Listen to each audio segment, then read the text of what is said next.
പറയോ? സംഘടന, കൂട്ടായ്മ, അത് വേറെ ആരെങ്കിലും ഉണ്ടോ? എന്തായാലും പറയാം. എന്താണ് സംഘടന? ആർക്കും അറിയാനിട്ടോ അല്ലെങ്കിൽ ഒന്ന് ഷെയർ ചെയ്തോ? നമുക്ക് ഒരു ഡിസ്കഷനിലൂടെ പോവാം. What is organisation? ഒത്തുചേരൽ, പങ്കാളിത്തം, കൂട്ടായ്മ, അങ്ങനെ പല ആൾക്കാർ ഒരു പൊതു ലക്ഷ്യത്തിലേക്ക് ഒരുമിച്ച് മുന്നേറുന്നതിനെയാണ് സംഘടന എന്ന് പറയുന്നത്, അല്ലെ? സംഘടന. ഇനി വേറൊരു രീതിയിൽ പറയുകയാണെങ്കിൽ ഓർഗനൈസേഷൻ എന്നുള്ളത് organ plus isation. What's organ? Organ എന്താ? അവയവം. അത് നമ്മുടെ ശരീരത്തിന്റെ ഒരു ഭാഗമാണ് ഓർഗാൻ, അല്ലെ? അപ്പൊ ഇങ്ങനെ ഓരോ ഭാഗങ്ങളും കൂടിച്ചേർന്ന് ജീവിക്കുക എന്നുള്ള ഒരു പൊതു ലക്ഷ്യത്തിലേക്ക് ഇവരൊക്കെ ഒരുമിച്ച് കൊണ്ട് പ്രവർത്തിക്കുമ്പോഴാണ് നമ്മുടെ ശരീരം ഒരു സംഘടനയുടെ ഭാഗമായിട്ട് മാറുന്നത്, അല്ലെ? അതില് എല്ലാ മെമ്പേഴ്സിനും, ഇപ്പൊ കണ്ണാണെങ്കിലും കൈയാണെങ്കിലും അവർക്കൊക്കെ അതിൻ്റെതായിട്ടുള്ള പ്രത്യേകത ഉണ്ട്, അല്ലെങ്കിൽ അതിൻ്റെതായിട്ടുള്ള ഉത്തരവാദിത്തങ്ങൾ ഓരോ മെമ്പേഴ്സിനും ഉണ്ട്. ഓക്കെ,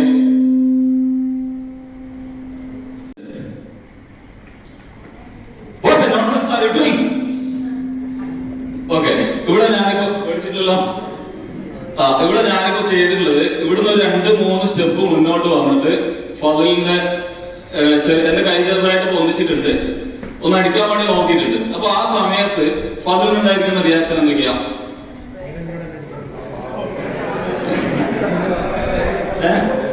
ഏതൊക്കെ അവയവങ്ങൾ വർക്ക് ചെയ്തു? അതാണ് എനിക്ക് അറിയേണ്ടത്. ഞാൻ അടിക്കാൻ പോകുന്ന സമയത്ത് കൈ ഒന്ന് പൊന്തിച്ചിട്ടുണ്ട്, അല്ലെ? അത് തടുക്കാൻ വേണ്ടിയിട്ട്.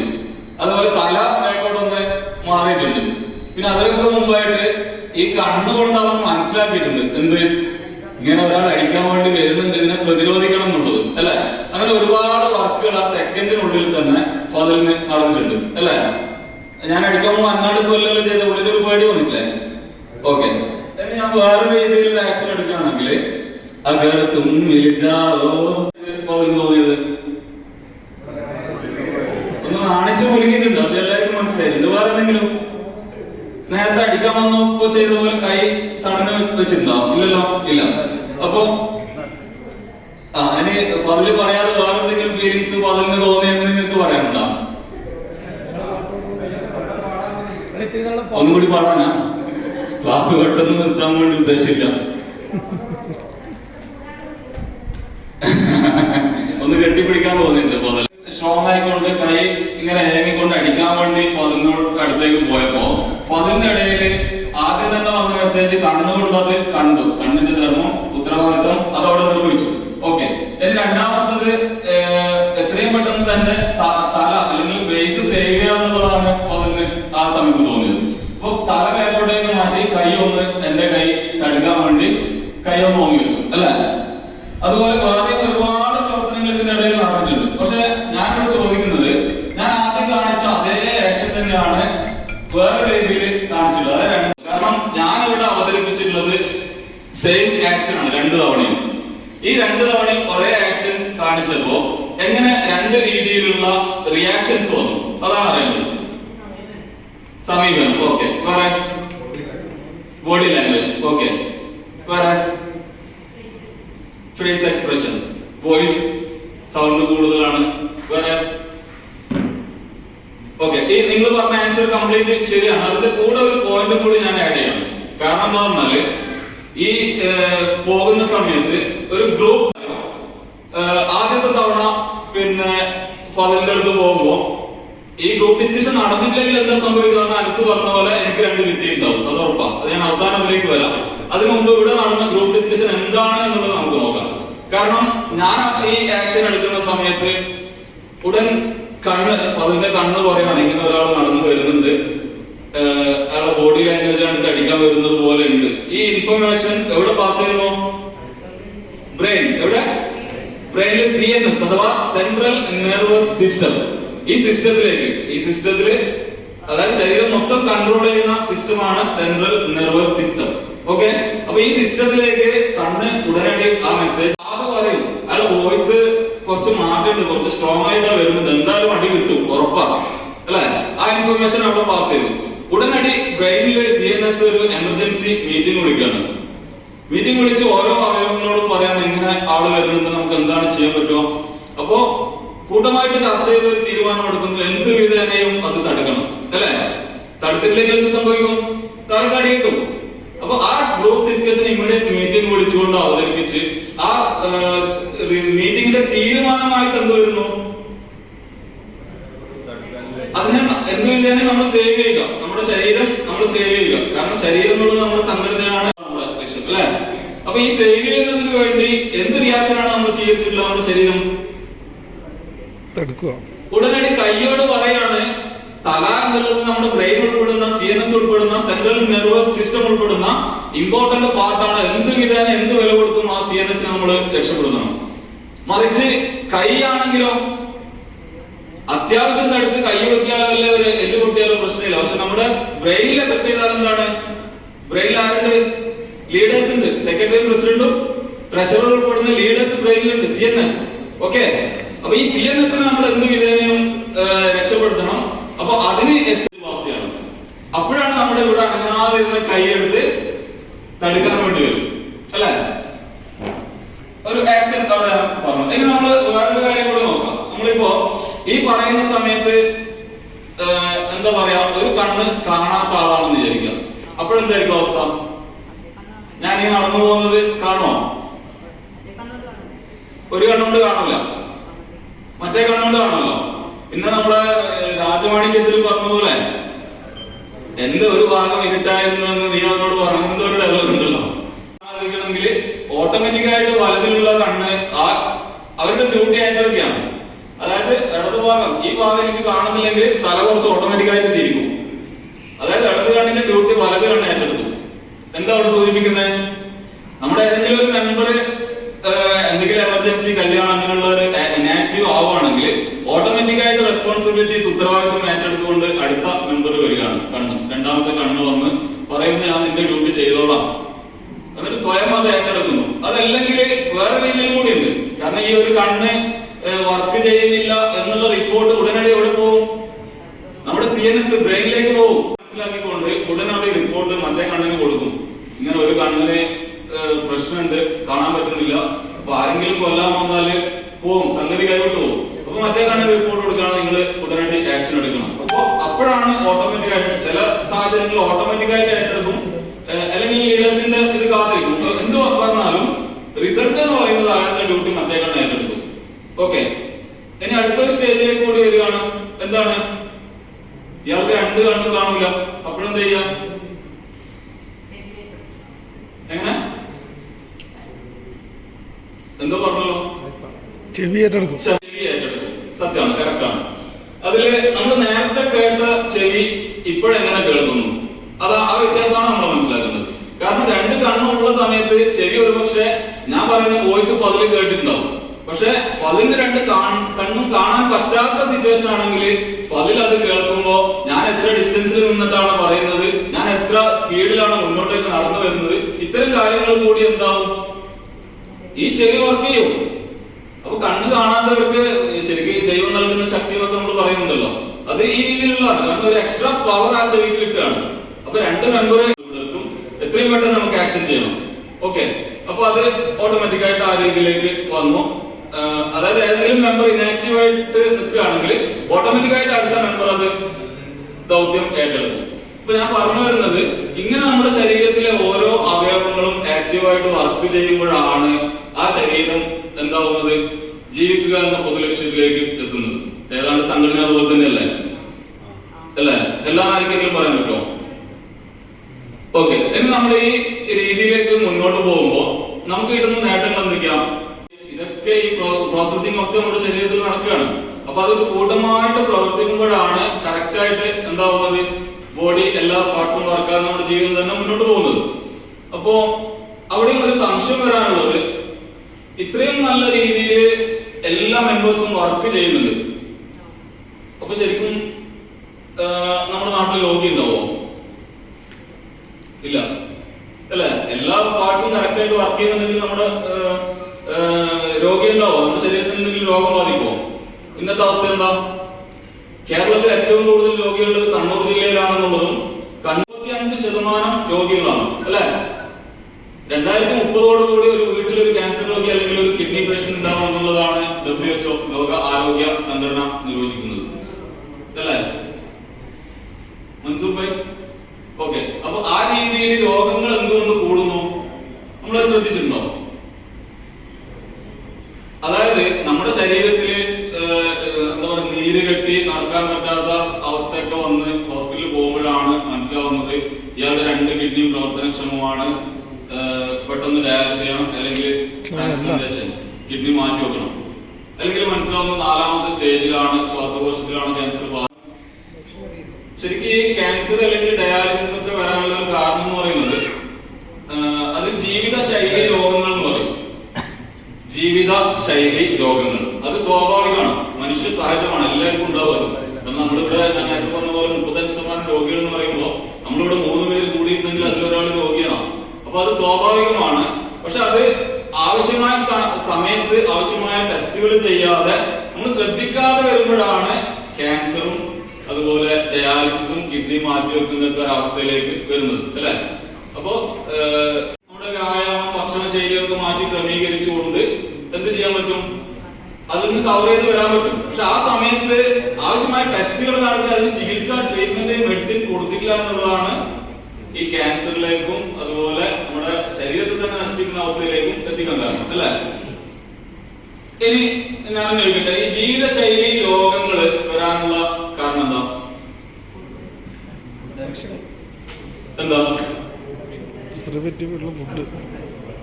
ഭക്ഷണ രീതി. ഓക്കെ. അതായത് പിന്നെ സ്വാഭാവികമായിട്ടും ഭക്ഷണം കഴിക്കുന്നുണ്ട്, പഞ്ചസാര ഇട്ട ഭക്ഷണം കഴിക്കുക അല്ലെങ്കിൽ ചിക്കൻ ഫ്രൈ കഴിക്കുക, എവിടെയാണ് KFCയിൽ പോവുക, ഇങ്ങനെയുള്ള അമിതമായ ആവേശത്തോടു കൂടി നമ്മുടെ സ്വഭാവ ദൂഷ്യം എന്ന് പറയുന്നത് അല്ലെ. അങ്ങനെ പറഞ്ഞൂടാ നമുക്ക് നമ്മുടെ ശരീരത്തിൽ ഏതെങ്കിലും ഒരു പാർട്ട് അല്ലെങ്കിൽ അവർ കൂട്ടമായിട്ട് തീരുമാനിക്കുകയാണ് നമുക്ക് ചിക്കൻ ഫ്രൈ വേണം, കൂടുതൽ എല്ലാ ദിവസവും വേണം. അപ്പൊ അമിതമായ ഒരു ഭക്ഷണ ശൈലി നമ്മൾ കൊണ്ടുവന്നതിലൂടെ അവിടെ ഒരു സ്വഭാവ ദൂഷ്യം നടക്കണം. അപ്പൊ ആ സ്വഭാവ ദൂഷ്യം കാരണം നമുക്ക് ജീവിതശൈലി രോഗങ്ങൾ ഉണ്ടായി. ഏതുപോലെ നമ്മൾ ഈ ബ്ലഡ് കൊടുക്കാൻ വേണ്ടി പോകുന്ന സമയത്ത് ക്യാമ്പസിൽ ഒന്ന് ഫ്രണ്ട്സിന്റെ കൂടെ കറങ്ങാനുള്ള ഒരു അവസരം, രണ്ടാമത്തത് ക്ലാസ് കെട്ടാനുള്ള അവസരം അല്ലേ. ഫ്രൂട്ടി ലാസ്റ്റ് ആണ്. ആദ്യമായിട്ട് ക്യാമ്പസിൽ നിന്ന് കൊടുക്കുന്ന ഭൂരിഭാഗം ആൾക്കാരുടെയും മെയിൻ റിസൾട്ട് എന്ന് പറയുന്നത് 2 കാര്യം. ഒന്ന് പുറത്തിറങ്ങാൻ, രണ്ടാമത് കൂട്ടുകാരെ വെച്ച് കറങ്ങാൻ.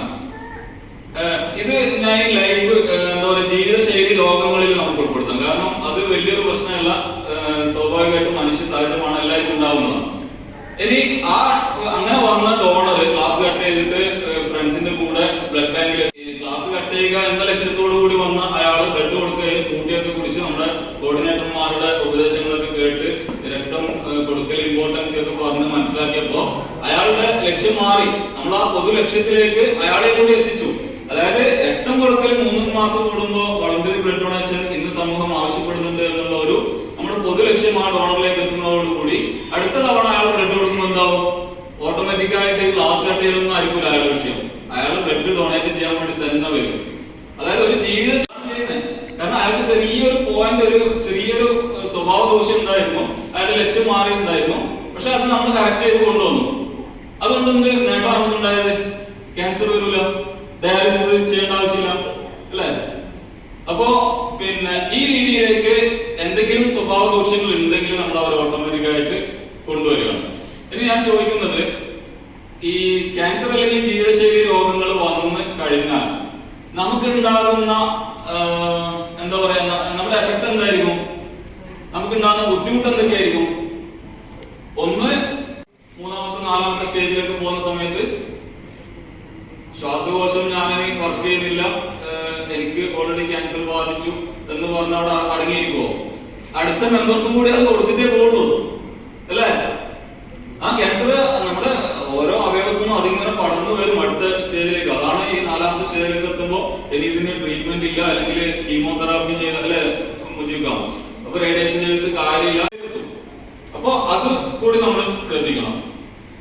പറഞ്ഞു വരുന്നത് ഇത്തരം നമ്മുടെ സ്വഭാവ വിഷയങ്ങൾ ഇപ്പോ നമ്മുടെ സംഘടനയായിട്ട് അത് ക്ലബ് ചെയ്യുന്ന സമയത്ത് ഇപ്പൊ സംഘടനയിലേക്ക് ഇന്നത്തെ ഒരു പ്രോഗ്രാം, ഇന്ന് ഈ ഒരു NHM-ന്റെ ഒരു ക്ലാസ് ഇമ്പോർട്ടന്റ് ആണ്.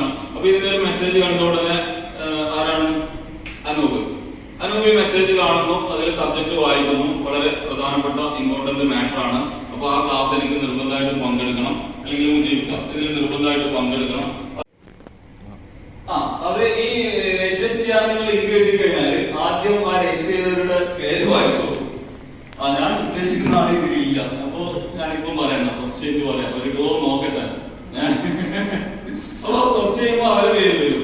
അവരുടെ പേര് വന്നു കഴിഞ്ഞാല് അവരുണ്ട്, അപ്പൊ ഞാനും പോവാം. അതായത് ഇവിടെ ലക്ഷ്യം മാറി. ലക്ഷ്യം എന്താണ്?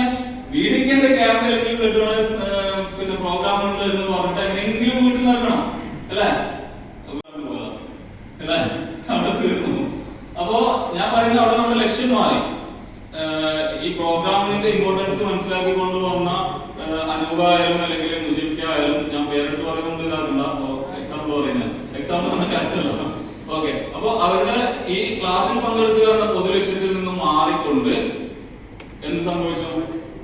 അവരുടെ ഉദ്ദേശം മാറി. അപ്പൊ നമുക്ക് എന്ത് വേണം? ഇതും ശരിക്ക് കുറ്റല്ല കേട്ടോ, ഇത് എല്ലാവർക്കും സംഭവിക്കുന്ന കാര്യമാണ്. ഇതും ജീവിതശൈലി രോഗങ്ങളിൽ ഉൾപ്പെടുന്ന കാര്യമാണ്. അപ്പൊ നമ്മൾ അതിനെന്ത് ചെയ്യണം?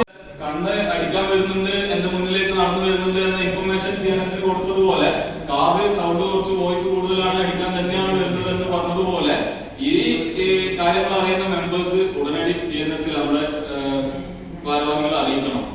അറിയിച്ചുകൊണ്ട് ഒരു ഗ്രൂപ്പ് ഡിസ്കഷൻ അവിടെ നടക്കണം അല്ലെ? അപ്പൊ ഇത് നടന്നു കഴിഞ്ഞ് കറക്റ്റ് അതിന്റെ പിന്നെ പ്രിക്കോഷൻസ് നമ്മൾ എടുത്തു കഴിഞ്ഞാല്, അല്ലെങ്കിൽ അതിന്റെ റിയാക്ഷൻസ്, ഇത് സ്റ്റോപ്പ് ചെയ്യാനുള്ള അവസരങ്ങൾ നമ്മൾ ഉണ്ടാക്കി കഴിയുമ്പോൾ എന്ത് സംഭവിക്കും? ആ ജീവിതശൈലി രോഗം അവിടെ ക്ലിയർ ആവും. അതവിടെ തീർന്നു. പിന്നെന്തില്ല, അത് ക്യാൻസറിലേക്കോ അല്ലെങ്കിൽ ഡയാലിസിസിലേക്കോ പോകുന്നില്ല. അപ്പൊ അത് നമ്മള് ഈ ജീവിതശൈലി രോഗങ്ങളെ നമ്മൾ മുന്നോട്ട് പോകുന്നത് അല്ലെ? പിന്നെ ഇനി ഒരടുത്ത പ്രശ്നം വരാനുള്ളത്, നമ്മുടെ മറ്റുള്ള നേരത്തെ ഒരു കണ്ണ് കാണാത്തപ്പോ അടുത്ത കണ്ണ് ആക്റ്റീവായിട്ട് വർക്ക് ചെയ്യുന്നൊക്കെ പറഞ്ഞതുപോലെ, നമ്മുടെ CNS എന്തെങ്കിലും സംഭവിച്ചാൽ എന്ത് പറ്റും? സെൻട്രൽ നെർവസ് സിസ്റ്റം എന്തെങ്കിലും കംപ്ലൈന്റ് വന്നാൽ എന്ത് പറ്റും? മൊത്തം പോകും. അതായത് ഈ വെള്ളമടിച്ച ആള് കടലിൽ നിന്ന് കണ്ടിട്ടുണ്ടാവും, എല്ലാം പഴയും 64 പഴയും.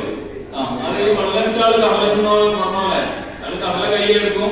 ഇമ്മീഡിയറ്റ് ആയിട്ട് എടുക്കേണ്ട ആക്ഷൻസ് ആ CNS ഗ്രൂപ്പ് ഡിസ്കഷൻ കഴിഞ്ഞിട്ട് മെസ്സേജ് കൈക്ക് പാസ് ചെയ്യുമ്പോ ആ മെസ്സേജിനെ ഉൾക്കൊള്ളാൻ വേണ്ടി നമ്മുടെ തല റെഡിയല്ല, കാരണം നമ്മുടെ വായ റെഡിയല്ല. ഈ കടലിനെ വായിലേക്ക് ഇടുന്നുണ്ട് എന്ന് വിചാരിച്ചിട്ടാണ് CNS കിട്ടിയ നിർദ്ദേശപ്രകാരം കൈ കടലിടുന്നത്. പക്ഷെ അത് പോകുന്നത് പുറത്തേക്കാണ്, കാരണം അത് ആക്സെപ്റ്റ് ചെയ്യാൻ വേണ്ടി വായ റെഡിയല്ല. അവരൊരു ലീഡർഷിപ്പ് ഇല്ല, അല്ലെങ്കിൽ ഒത്തൊരുമയില്ല. അതാണ് ശരി. കാരണം കൈ പറയുന്നത് സമയത്ത് വായ അവിടെ നിൽക്കുന്നില്ല. കാരണം എന്താ? CNS ഓട്ടോമാറ്റിക് ആയിട്ടും ഒന്നെങ്കിൽ സെക്രട്ടറിയോ അല്ലെങ്കിൽ പ്രസിഡന്റോ അങ്ങനെ ഇനാക്റ്റീവ് ആവുന്ന സമയത്ത് അവർക്ക് ജസ്റ്റ് ഇന്നത്തെ ഒരു ക്ലാസ് അതിനൊരു എക്സാമ്പിൾ ആണ്. അവർക്ക് മെഡിസിൻ കൊടുക്കണം. കാരണം ഇല്ലെങ്കിൽ സ്വഭാവം നഷ്ടപ്പെട്ട ആളെ പോലെ, ഇങ്ങനെ കറങ്ങി നടക്കുന്ന ആളെ പോലെ പറയുന്നതോ റിപ്ലൈ പറയുന്നതോ ആ രീതിയിലേക്ക് പോകും. അപ്പൊ പലപ്പോഴും നമ്മുടെ ഇന്നത്തെ ഈ ക്ലാസ് തന്നെ പറയാൻ വേണ്ടി വിളിച്ച സമയത്ത് എന്ത് ക്ലാസ് അറിയുമോ? ഞാൻ ഇതുവരെ അറിഞ്ഞിട്ടില്ലല്ലോ ഈ അറിവ് എന്ന് ചോദിച്ചാൽ ആരോഗ്യന്റെ ഭാരവാഹികളുണ്ട്. എന്തുകൊണ്ടറിയാത്ത? കാരണം അവര് വർക്ക് ഇല്ല. ഇൻപുട്ട് നമ്മുടെ മെമ്പേഴ്സിന് കൊടുക്കാൻ വേണ്ടി പറ്റണം. ഇന്ന രീതിയിലുള്ള പ്രശ്നങ്ങളുണ്ട്, അതുകൊണ്ട് നിങ്ങൾ ഇപ്പൊ തന്നെ ഇടപെട്ടിട്ടില്ലെങ്കിൽ മൊത്തം പ്രശ്നമാവും, പ്രാധാന്യത്തിൽ അറിയുന്ന പോലെ അലർജി വരും എന്നുള്ള രീതിയിൽ നമ്മൾ ചെയ്യണം. പിന്നെ രണ്ടാമത്തെ ഒരു പോയിന്റ് കൂടി ഞാൻ പറയാം. നമ്മൾ നേരത്തെ ഈ കണ്ണിന്റെ കാര്യം പറഞ്ഞ പോലെ, ഒരു കണ്ണ് വർക്ക് ചെയ്യാത്തപ്പോ അടുത്ത കണ്ണ് ഓട്ടോമാറ്റിക് ആയിട്ട് അതിന്റെ ഡ്യൂട്ടി ഏറ്റെടുത്തു. പക്ഷെ നമുക്ക് ഈ കണ്ണിനെ അങ്ങനെ വിടാൻ പറ്റുമോ? അതിനൊന്ന് ശരിയാക്കി കൊണ്ടുവരണ്ടേ? അപ്പോൾ എന്താ ചെയ്യേണ്ടത്? ആ സമയത്ത് നമ്മുടെ CNS ഓട്ടോമാറ്റിക് ആയിട്ട് ഇതിന്റെ ഇൻഫർമേഷൻ കളക്ട് ചെയ്തു, ഒരു കണ്ണ് വർക്ക് ചെയ്യുന്നില്ല. അപ്പൊ അതിന്റെ പ്രശ്നം എന്താണെന്ന് നോക്കും. രണ്ട് രീതിയിൽ വരാം. ഒന്ന് ഷോർട്ട് ടേം, എന്തെങ്കിലും ഇൻഫെക്ഷൻ അങ്ങനെയുള്ള ചെറിയ ചെറിയ അസുഖങ്ങൾ മൂലം താൽക്കാലികമായിട്ട് വർക്ക് ചെയ്യാത്ത അവസ്ഥ വരാം. രണ്ടായാലും നമുക്ക് എന്ത് ചെയ്യണം? അവിടെ കണ്ണ് വേണം, അല്ലാണ്ട് നമുക്ക് മുന്നോട്ട് പോകാൻ കഴിയില്ല. അപ്പൊ ആദ്യത്തെ സ്റ്റേജിൽ ഷോർട്ട് ടേം ആണെങ്കിൽ അതിന്റെ ഇൻഫെക്ഷൻ അങ്ങനെ എന്തെങ്കിലും ചെറിയ കാര്യങ്ങളാണെങ്കിൽ അതിന്റെ മെഡിസിൻ നമ്മൾ കൊടുത്ത് ഇത്തരം ക്ലാസ്സിലൂടെയൊക്കെ അതിന്റെ മെഡിസിൻ ആവശ്യമായ രീതിയിൽ ട്രെയിനിങ്ങുകളൊക്കെ നൽകിക്കൊണ്ട് ആ കണ്ണിനെ ആന്റിബയോട്ടിക്സ് ഒക്കെ നൽകിക്കൊണ്ട് ആ കണ്ണിനെ തിരിച്ച് ആ സ്ഥാനത്തേക്ക് ഡ്യൂട്ടിയിലേക്ക് കൊണ്ടുവരും. ഇനി എന്ത് പറഞ്ഞാലും ഈ കണ്ണിന് കാഴ്ച കിട്ടൂല എന്നാണെങ്കിൽ ആ വേറെ കണ്ണെടുത്ത് അവിടെ വെക്കണം, അല്ലേ അല്ലേ? ആ കണ്ണ് മാറ്റി വെക്കണം. അതിന് കണ്ണായാലും കിഡ്നി ആയാലും അവസാന സ്റ്റേജിൽ. അപ്പൊ മാത്രമാണ് ഈ സിസ്റ്റം വർക്ക് ചെയ്യുന്നത്. കാരണം നമ്മുടെ എല്ലാവരുടെയും ലക്ഷ്യം ഒരു പൊതു ലക്ഷ്യമാണ്. അപ്പൊ ഒരാളെ ലക്ഷ്യം വിട്ട് വേറൊരു വഴിക്ക് പോകുന്നുണ്ടെങ്കിൽ നമ്മളത് ക്ലിയർ ചെയ്യാൻ തന്നെ വേണം. അത് ചെയ്തിട്ടില്ലെങ്കിൽ മരണം. അതാണ് നമ്മുടെ മുന്നിലുള്ളത്. അപ്പൊ ഇത്തരം വിഷയങ്ങളില് ഇനി വേറെ നമ്മൾ ഈ കൊറോണ വന്നതുപോലെ നമ്മുടെ ശരീരത്തിൽ എഫക്ട് ചെയ്യുന്ന ചില സംഭവങ്ങളുണ്ട്. അതെന്താണെന്ന് അറിയോ? കൊറോണ വന്നാൽ എങ്ങനെയാ? ഒരാൾക്ക് വന്നു, അത് തൊട്ടടുത്തുള്ള ഒരു 5-6 ആൾക്കാരെ കൊടുത്ത് കുറെ ആൾക്കാർ നല്ല പ്രതിരോധ ശേഷിയുള്ളവരൊക്കെ നമ്മുടെ ശരീരത്തിൽ അല്ലെങ്കിൽ നമ്മുടെ സംഘടനയിലുണ്ട്. എന്താ പ്രശ്നം? അവർ ഫസ്റ്റ് ആലോചിക്കുന്നത് എന്താ? ഈ CNS കിട്ടുന്ന ഇൻഫർമേഷൻ എടുത്തിട്ട് ഇവൻ അടിക്കാൻ വരുമ്പോൾ ഞാൻ എന്തിനും തടുക്കണമെന്ന് കൈ ആലോചിക്കും, ഞാൻ എന്തിനും ഇൻഫർമേഷൻ പാസ് ചെയ്ത് കൊടുക്കണമെന്ന് കണ്ണാലോചിക്കും. എന്നിട്ട് ഈ കണ്ണും കൈയും കൂടിയിട്ട് എന്ത് ചെയ്യും? ഡിസ്കസ് ചെയ്യും. CNS റിപ്പോർട്ട് പോകുന്നില്ല. കണ്ണും കൈയും ഒന്നുകൂടി പറയാം. ഈ കണ്ണ് ഇൻഫർമേഷൻ കൊടുത്തിട്ട് ഡിസ്കഷൻ നടന്നിട്ട് CNS നമുക്ക് ആക്ഷൻ ചെയ്യാൻ വേണ്ടി ആരെ ഏൽപ്പിക്കുന്നത്? കയ്യാണ് ഏൽപ്പിക്കുന്നത്. എന്തുകൊണ്ടാ? ആ CNS പറഞ്ഞ പോലെ കണ്ണെ നീയല്ല ആദ്യം ഇൻഫർമേഷൻ പാസ് ചെയ്ത്, അതുകൊണ്ട് നീ തന്നെ പ്രതിരോധിക്കണം എന്ന് പറഞ്ഞാല് ഈ കണ്ണിന് പ്രതിരോധിക്കാൻ പറ്റുമോ? ഇല്ല. അപ്പൊ ഏതെങ്കിലും മീറ്റിംഗില് ഞാനാണ് ആ ഡിസ്കഷൻ ചെയ്തത്, അതുകൊണ്ട് ഞാൻ തന്നെ അതിന്റെ സൊല്യൂഷൻ കാണണമെന്ന് ആരെങ്കിലും വാശി പിടിച്ചാൽ നമുക്ക് എന്ത് ചെയ്യാൻ പറ്റും? അതായത് ഈ ഗ്രൂപ്പ് ഡിസ്കഷനിലൂടെ വരുന്ന കാര്യങ്ങൾ തീർച്ചയായിട്ടും ഏറ്റവും അനുയോജ്യമായ രീതിയിൽ നടത്താൻ വേണ്ടി പറ്റുന്ന ആർക്കാണ് അവരെയാണ് ഏൽപ്പിക്കുക. ആ സമയത്ത് കൈയാണ് അതിന് തീർച്ചയായിട്ടും യോഗ്യത മനസ്സിലാക്കിയത് കൊണ്ടല്ലേ CNS ഈ കൈ പറയാണ്, കയ്യെ എന്നെ എടുക്കാൻ വേണ്ടി വരുന്നുണ്ട്, നീ ഒന്ന് തടുക്കണം എന്ന് പറഞ്ഞാൽ എന്താ സംഭവിക്കാം? ഞാനിപ്പോ ഫവലിനെ അടിക്കാൻ വേണ്ടി 2-3 സ്റ്റെപ്പ് മുന്നോട്ട് വന്ന് കൈ വീശി. അപ്പൊ ഫവൽ എന്ത് ചെയ്തു? ചിന്തിക്കാൻ വിവേകബുദ്ധിയോടുകൂടി അവസരം കൊടുത്തുകൊണ്ട് CNS വിട്ടതുകൊണ്ടാണ് ഞാൻ തല്ല് കിട്ടാതെ തിരിച്ചു വന്നത്. ഇനി അത് കുറച്ച് പ്രഷർ ഉണ്ടാകും നൗഷാദിക്കോ അല്ലെങ്കിൽ വേറെ ആരോ ആണെങ്കിൽ എന്താ ചെയ്യാം? എനിക്കടിയിട്ടിരിക്കും തീർച്ചയാണ്, അല്ലേ? എന്തുകൊണ്ടാ? കണ്ണ് കണ്ട ഉടനെ കൈയോട് പറയാൻ അടിക്ക് തിരിച്ചടിക്കുന്നത്. അത് ഞാൻ അടി കൊടുക്കാതെ തന്നെ എനിക്ക് തിരിച്ചടിക്കും. കയ്യെ നീ ഇങ്ങനെ വെച്ചാൽ മതി, അടിക്കണ്ട, അല്ലേ? ഞാൻ പറയുന്നില്ലേ? മനസ്സിലാവുന്നില്ലേ? ഓക്കെ. അപ്പോ പിന്നെ ഇങ്ങനെയുള്ള സംഭവം കൂടി വരാം. ഞാൻ കൊറോണയിലേക്ക് വരാം. അപ്പൊ കൊറോണ എന്ന് പറയുന്നത് ഏതെങ്കിലും ഒരു മെമ്പേഴ്സിന് ചെറിയൊരു ഇത് കിട്ടിയിട്ടുണ്ടെങ്കിൽ കറക്റ്റ് ഡിസ്റ്റൻസ് നമ്മൾ കീപ്പ് ചെയ്യണം. എങ്ങനെയാണ് നമ്മുടെ മെമ്പേഴ്സിന്റെ ഇടയിൽ ഡിസ്റ്റൻസ് കീപ്പ് ചെയ്യാം? 1-2 കോർഡിനേറ്റർമാർ പറഞ്ഞിട്ടുണ്ട്. അതായത് ബ്ലഡിന് വേണ്ടി വാട്സാപ്പിൽ കോൺടാക്ട് ചെയ്തു, മെസ്സേജ് അയച്ചു, ആള് ഡോണറെ വിളിച്ചു, ആള് ബ്ലഡ് കൊടുത്തു, തിരിച്ചുപോയി, സംഭവം ക്ലോസ്. അവിടെ ഇതുവരെ പ്രശ്നങ്ങളൊന്നുമില്ല. 1-2 ആഴ്ച കഴിയുമ്പോൾ എന്ത് സംഭവിക്കുന്നു? ഈ ഡോണർ മെസ്സേജ് അയക്കാണ് ജീവിതശൈലി രോഗങ്ങള്, അല്ലേ? അപ്പൊ അത് നമ്മൾ എന്ത് ചെയ്യണം? കറക്റ്റ് ആയിട്ട് അതിന് മെഡിസിൻ കൊടുക്കണം. അല്ലെങ്കിൽ എന്ത് സംഭവിക്കും? ഈ കൊറോണ ബാധിച്ചതുപോലെ ഇവരെന്ത് ചെയ്യും? കണക്ഷനായി അടുത്ത ആളെയും കൂടി അതിൽ ഇൻവോൾവ് ചെയ്ത് അങ്ങനെ 1 by 1 ആയിട്ട് നമ്മളെല്ലാ മെമ്പേഴ്സിനെയും ഇൻവോൾവ് ചെയ്ത് ഒരു ഗ്രൂപ്പായിട്ട് CNS അറ്റാക്ക് ചെയ്ത് മൊത്തം നശിപ്പിക്കുന്ന അവസ്ഥ, അല്ലേ? നമുക്ക് ഏതാ തിരഞ്ഞെടുക്കേണ്ടത്? കിട്ടുന്ന ഇൻഫർമേഷൻ കറക്റ്റ് ആയിട്ട് CNS അറിയിക്കുക, അതിനുള്ള ഗ്രൂപ്പ് ഡിസ്കഷൻ ചെയ്യാം. ആ ഡിസ്കഷനിൽ എല്ലാവരും ആക്റ്റീവായിട്ട് പങ്കെടുക്കുക എന്നുള്ളതാണ്. കേട്ടില്ലേ? എന്താണ് അവസ്ഥ? അതായത് വന്നു കഴിഞ്ഞാല് പിന്നെ ചുരുങ്ങിയ സമയം കൊണ്ട് തന്നെ അടുത്തുള്ള എല്ലാ മെമ്പേഴ്സിനും നശിപ്പിച്ച് സംഘടന നശിപ്പിച്ച് മൊത്തം നമ്മുടെ ശരീരം തന്നെ ഇല്ലാണ്ടാക്കി 2-3 ദിവസത്തിനുള്ളിൽ ആളെന്തായി മരണപ്പെട്ടു. ശരിക്കും കേരളത്തില് മൊത്തം വ്യാപിച്ചുകൊണ്ട് ഒരുപാട് ആൾക്കാർ മരണപ്പെട്ട സംഗതിയല്ലേ? എങ്ങനെയാ അത് രക്ഷപ്പെടുത്തിയത്? ആരോഗ്യവകുപ്പിന്റെ കൃത്യമായ നിർദ്ദേശങ്ങള് വർക്ക്ഔട്ടായി അത്രയും ആക്റ്റീവ് ആയിട്ടുള്ള അവർ പ്രവർത്തിച്ചോണ്ടാവും, അല്ലെ? അപ്പൊ നമ്മുടെ സംഘടനയിലും അങ്ങനെയുള്ള ചെയ്തുകൊണ്ട് അവരെ ഈ വരുന്നത് എന്തിനാണെന്ന് അറിയോ? ശരിക്കും നമ്മൾ ഈ പൊതുലക്ഷ്യത്തിൽ നിന്നും മാറി ഒടുക്കിൽ ആരെങ്കിലും ഒരു പേഴ്സണൽ വൈരാഗ്യം, വ്യക്തി വൈരാഗ്യം ഉണ്ട്, അവരെ എങ്ങനെയെങ്കിലും നശിപ്പിക്കാൻ വേണ്ടി ഞാൻ എന്ത് ചെയ്യണം? ഈ സംഘടനയിൽ വരണം. ഈ സംഘടനയിൽ വന്നിട്ട് അവരെ കംപ്ലീറ്റ് നശിപ്പിച്ച് അതിന്റെ കൂടെയുള്ള പിന്നെ എന്താ പറയാ 10-11 മണിക്കുള്ള കംപ്ലീറ്റ് കോഡും ചാറ്റും എല്ലാം കഴിഞ്ഞ് കംപ്ലീറ്റ് എല്ലാ മെമ്പേഴ്സിനും നശിപ്പിച്ചിട്ട് അവസാനം അയാളും വയ്ക്കും, ശരീരം വയ്ക്കും, എല്ലാം സംഘടനയിലുണ്ടാവും. അങ്ങനെ ഒരു ഘടകം കൂടി നമ്മുടെ മുന്നിലുണ്ട്. ഇതൊന്നും ഉണ്ട് എന്നല്ല കേട്ടോ പറയും.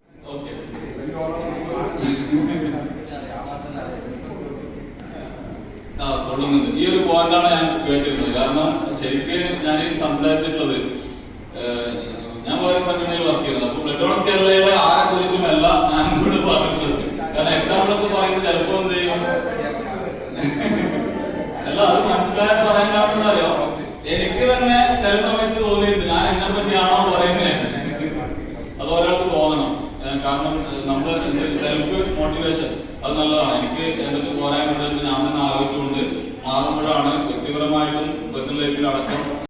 അപ്പോ എന്തായാലും നമ്മുടെ വയറ്റില് ചെറിയൊരു പൾസ് അൾസർ ഉണ്ടെങ്കിൽ നമ്മളത് കറക്റ്റ് നോട്ട് ചെയ്ത് അതിന്റെ ട്രീറ്റ്മെന്റ് കൊടുക്കണം. അല്ലെങ്കിൽ ആ വയറിലുള്ള അൾസർ കംപ്ലീറ്റ് പടർന്ന് പന്തരിച്ച് മൊത്തം നശിപ്പിക്കും. നമ്മുടെ കുടുംബം, പേഴ്സണൽ ലൈഫ്, സംഘടന എല്ലാം പോകുന്നൊരവസ്ഥയിലേക്ക് എത്തും. അപ്പൊ അത് ശ്രദ്ധിക്കുക എന്നുള്ളതാണ്. ഞാൻ ജസ്റ്റ് സംഘടന നമ്മുടെ ശരീരത്തോട് താരതമ്യപ്പെടുത്തിക്കൊണ്ട് രണ്ട് സബ്ജക്റ്റും കൂടി ചെറിയ ടൈമിൽ നിങ്ങളെ മുന്നിൽ അവതരിപ്പിക്കാൻ വേണ്ടിയിട്ടാണ് നോക്കിയിട്ടുള്ളത്.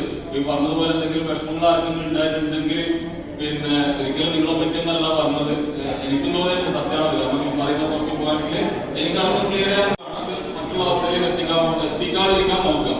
അപ്പൊ ബ്ലഡ് ഡോണേഴ്സ് കേരള എന്നുള്ള നമ്മുടെ സംഘടനയുടെ ഒരു പൊതു ലക്ഷ്യം എന്ന് പറയുന്നത് പേരുകൊണ്ട് തന്നെ അറിയാം, രക്തദാന രംഗത്തുള്ള പ്രവർത്തനം ബ്ലഡ് ഡോണേഴ്സ് കേരള.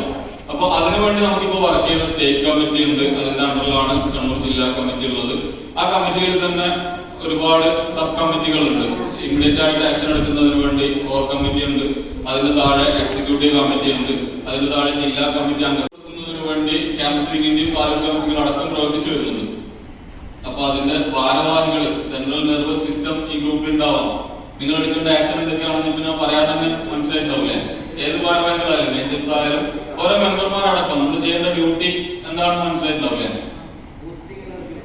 അത് കറക്റ്റ് ആയിട്ട് നമ്മൾ ചെയ്യേണ്ട ആക്ഷൻ എടുക്കേണ്ട സമയത്ത് തന്നെ എടുക്കണം. നമ്മുടെ മനസ്സ് എന്ന് പറയുന്നത് വളരെ പ്രധാനപ്പെട്ട ഒരു വിഷയമാണ്.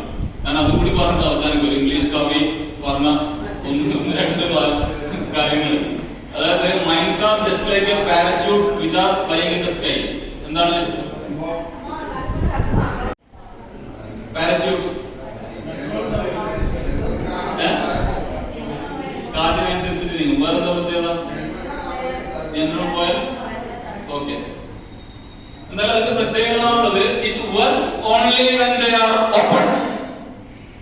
ഒരു ഫ്ലൈറ്റിൽ കയറിയിട്ട് ഫ്ലൈറ്റ് അപകടത്തിലാണെന്ന് നല്ല സുന്ദരിയായ എന്താന്ന് പറയാ വന്ന് പറയുമ്പോൾ എയർ ഹോസ്റ്റസ് വന്ന് പറയുന്ന സമയത്ത് എടുത്തു തരികയാണ് പാരച്യൂട്ട്. അപ്പോ ആദ്യം ഓപ്പൺ ആക്കണം. പാരച്യൂട്ട് ഓപ്പൺ ആക്കണ്ടേ? പാരച്യൂട്ട് ഓപ്പൺ ആക്കിയിട്ട് ഓപ്പൺ ആക്കിയാൽ മാത്രമേ ആ പാരച്യൂട്ട് വർക്ക് ചെയ്യുള്ളൂ, അല്ലെ?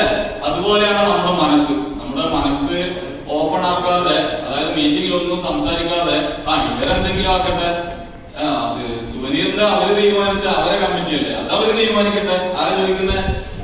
എക്സിക്യൂട്ടീവുള്ള ആളെ ചോദിക്കുന്നത്. അല്ലെങ്കിൽ ഈ ക്ലാസ് ചിലപ്പോ ഇന്നത്തെ ഈ പ്രോഗ്രാം സംഘടിപ്പിക്കുന്നതിന് വേണ്ടി ആരുടെങ്കിലും ഒരു നിർദ്ദേശപ്രകാരമാണ് ഇത്തരം തീരുമാനങ്ങളായിട്ട് വരുന്നത്. ഗ്രൂപ്പ് ഡിസ്കഷനിലൂടെ തീരുമാനങ്ങളായിട്ട് വരുന്നത്. അപ്പോ പക്ഷെ നമ്മൾ പറയുന്ന എല്ലാ അഭിപ്രായങ്ങളും തീരുമാനമായി വരണമെന്നില്ല, അല്ലെ? തീരുമാനമായി വരണമെന്നില്ല. ഇനി അഥവാ അത് തീരുമാനമായി വന്നു കഴിഞ്ഞാൽ എന്ത് ചെയ്യണം? അവിടെ പിന്നെ ഞാനോ നീയോ ഇല്ല, അത് കമ്മിറ്റി തീരുമാനമാണ്, അല്ലെ? ആ തീരുമാനം പ്രാവർത്തികമാക്കുന്നതിന് വേണ്ടിയിട്ടാവണം നമ്മുടെ വർക്ക്, അല്ലെ? അങ്ങനെ ഒരു തീരുമാനം എടുത്ത് ഈ ക്ലാസ് ഇവിടെ സംഘടിപ്പിക്കണമെന്ന് തീരുമാനം എടുത്തു കഴിഞ്ഞിട്ട് പിന്നെ ഒന്ന് രണ്ട് ആൾക്കാർ പറയണം ഇത് എന്തിനാ, അത് നിങ്ങള് ക്ലാസ് ഉണ്ടായി, അതെ ഈ തീരുമാനം എടുത്ത ആളെ ചോദിക്കുന്നത്. കാരണം അയാളെ ഈ ക്ലാസ് വേണ്ടാന്ന് പറഞ്ഞിരുന്നു. അയാളെ പേഴ്സണലായിട്ടുള്ള അഭിപ്രായം ക്ലാസ് ഇപ്പൊ വേണ്ടാന്നുള്ളതായിരുന്നു.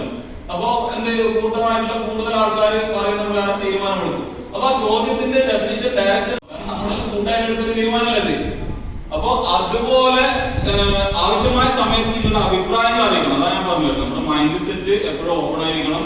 ആവശ്യമായ കാര്യങ്ങൾ കൃത്യമായിട്ട് അഭിപ്രായങ്ങൾ അറിയിക്കണം. പല മീറ്റിംഗിലും വാട്സ്ആപ്പ് ഗ്രൂപ്പുകളിൽ ചിലപ്പോൾ ബുദ്ധിമുട്ടുകൾ ഉണ്ടാവാം. പക്ഷെ എന്നാലും നമ്മൾ ഈ മീറ്റിങ്ങുകളൊക്കെ ചേരുന്ന സമയത്ത് കറക്റ്റ് ആയിട്ട് അതിന്റെ നമുക്ക് പറയാനുള്ള അഭിപ്രായങ്ങൾ പറയണം.